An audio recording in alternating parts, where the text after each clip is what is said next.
দিন পর, মানে এতদিন এমন গরম ছিল, সবাই বৃষ্টির জন্য অপেক্ষা করছে, যেন বৃষ্টি আসে না। আজকে বৃষ্টি আসছে।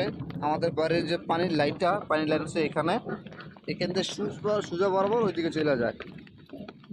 তো বৃষ্টি যখন আসছিল তখন ঘুমাইছিলাম, ঘুম থেকে আর উঠি নাই, কারণ বৃষ্টি আসলে কেমন একটা ঘুম পায় আপনারা সকলেই জানেন।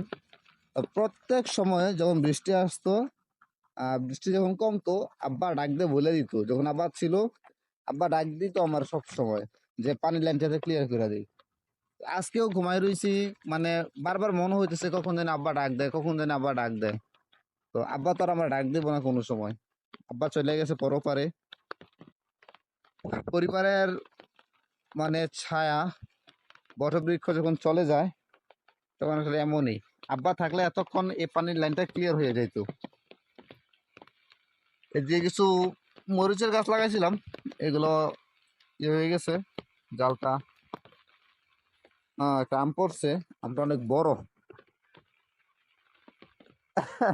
দুর্ভাগ্যবশত আমরা ফাটা।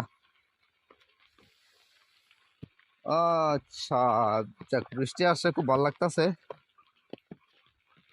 এবার আস্তে আস্তে নদীর পানিও বাড়বে আর কিছুদিন।